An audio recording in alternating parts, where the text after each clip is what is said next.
श्री सत्यनारायण कथा चतुर्थ अध्याय। सूत जी बोले, वैश्य ने मंगलाचार कर अपनी यात्रा आरंभ की और अपने नगर की ओर चल दिए।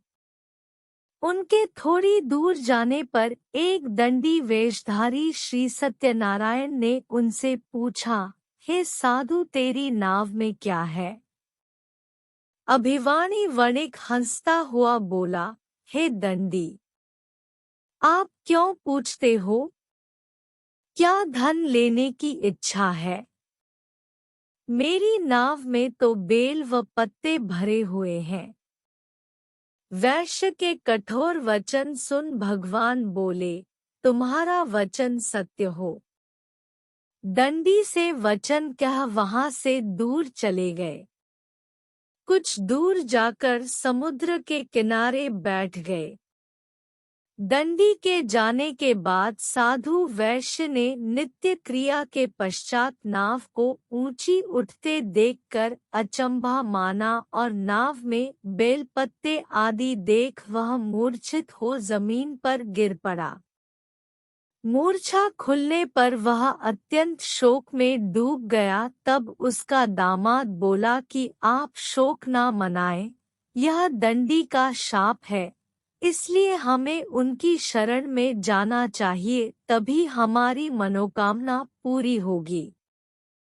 दामाद की बात सुनकर वह दंडी के पास पहुंचा और अत्यंत भक्तिभाव नमस्कार करके बोला, मैंने आपसे जो जो असत्य वचन कहे थे उनके लिए मुझे क्षमा दे।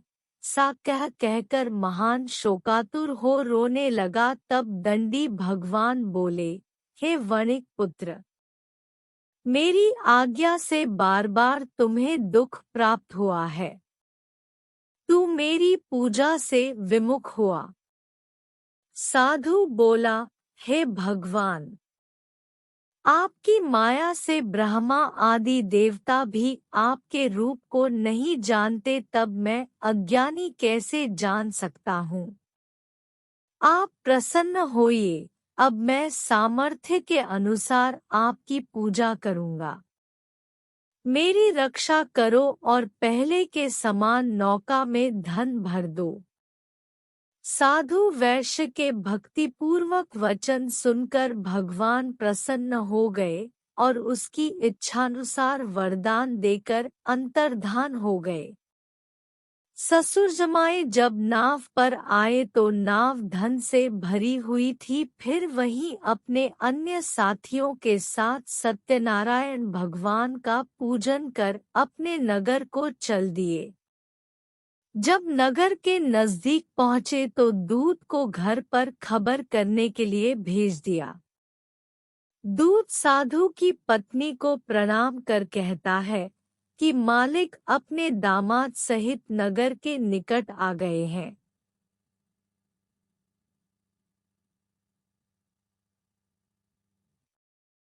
दूत की बात सुन साधु की पत्नी लीलावती ने बड़े हर्ष के साथ सत्यनारायण भगवान का पूजन कर अपनी पुत्री कलावती से कहा कि मैं अपने पति के दर्शन को जाती हूँ, तू कार्य पूर्ण कर शीघ्र आ जा।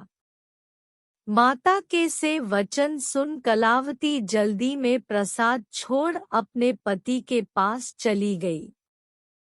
प्रसाद की अवज्ञा के कारण श्री सत्यनारायण भगवान रुष्ट हो गए और नाव सहित उसके पति को पानी में डुबो दिया।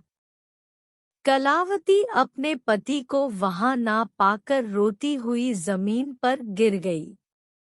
नौका को डूबा हुआ देख व कन्या को रोता देख साधु दुखी होकर बोला कि हे प्रभु, मुझसे तथा मेरे परिवार से जो भूल हुई है उसे क्षमा करें।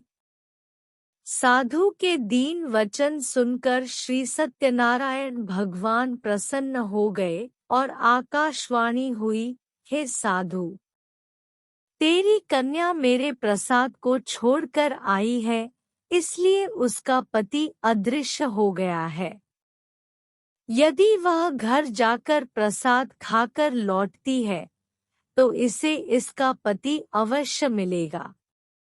सी आकाशवाणी सुन कलावती घर पहुंचकर प्रसाद खाती है और फिर आकर अपने पति के दर्शन करती है।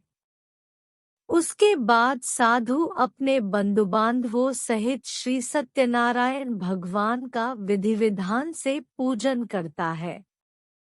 इस लोक का सुख भोग वह अंत में स्वर्ग जाता है। इति श्री सत्यनारायण व्रत कथा का चतुर्थ अध्याय संपूर्ण। श्रीमन नारायण नारायण नारायण। भज मन नारायण नारायण नारायण। श्री सत्यनारायण भगवान की जय।